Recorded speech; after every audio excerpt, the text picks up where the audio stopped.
Good morning, Howie Community Church. Yes, it is me, your pastor.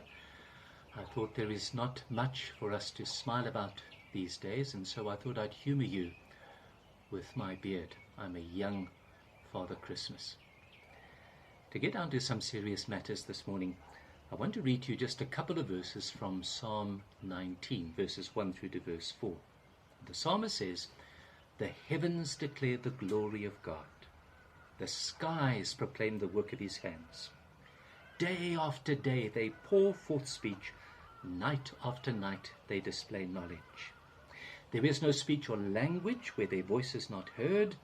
Their voice goes out into all the earth, their words to the ends of the world." I love the way that Eugene Peterson expresses this in the Message. He says, "Madam Day holds classes every morning, and Professor Knight lectures every evening, and together they declare the glory, the creative power of God." Creation, in a sense, cries out to us and says, see your Creator, see your God, how great and awesome and powerful he actually is. The Apostle Paul in Romans chapter 1 verse 19 and 20 says something similar. God's invisible qualities, his eternal power and divine nature have been clearly seen in the creation about us, in what it is that God has created. Very briefly, Paul would say, listen, when you look at creation, you are confronted with your God, a creator God, a wonderful, awesome, and powerful God. Now, friends, the tragedy for me is just this. God can be seen in his creation, and yet very often we don't see him. God's voice can be heard in his creation, but very often we don't hear his voice.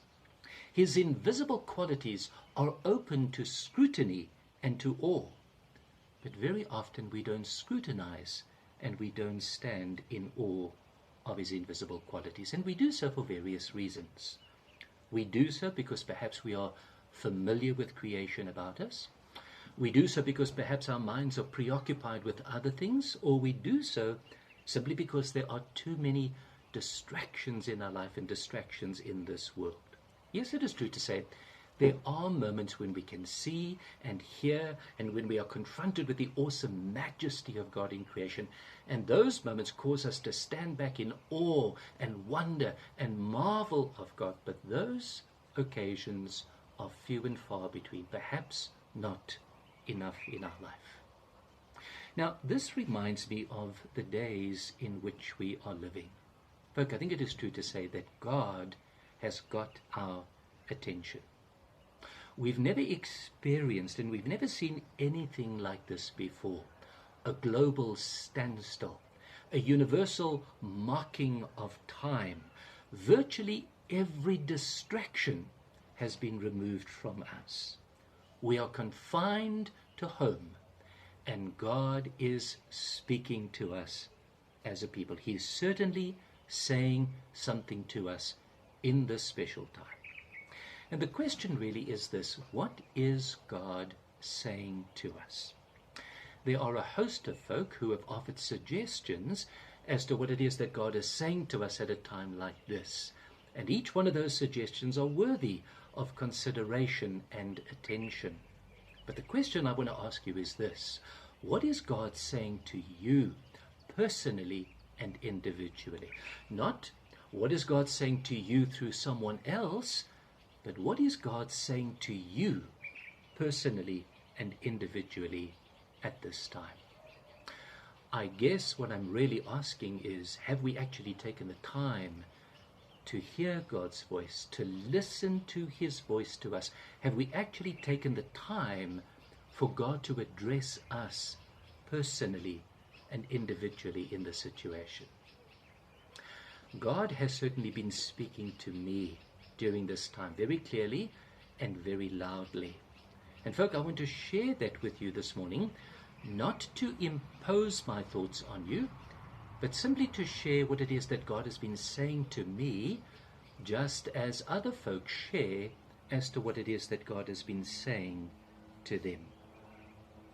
I've been studying that fascinating book called Leviticus. Every book of the Bible is fascinating, but for me Leviticus is truly fascinating. And as I've been studying the book, God has been saying to me again and again, God is holy. God is love. God can be approached. He has moved toward us, approached us, and we can approach him.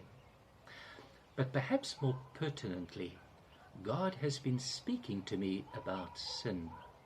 My need to review and to look again at my own life in relation to sin. And in particular, God has been speaking to me about my life in this country in which I find myself. He's been speaking to me about my life and the history of this country and how I have lived and acted within this country. I don't want to force that on you, but simply to say, God has been speaking to me, and I share those insights with you. But to come back to the question again, what is God saying to you personally and individually? If I can encourage you, take the time to practice what we call solitude and silence. Allow God to speak to you. Allow God to address you. Listen for his voice in this special time in which we find ourselves. You will not be sorry if you do that. And now, the prayer in the words of Samuel. Lord, speak, for your servant is listening. Every blessing for today.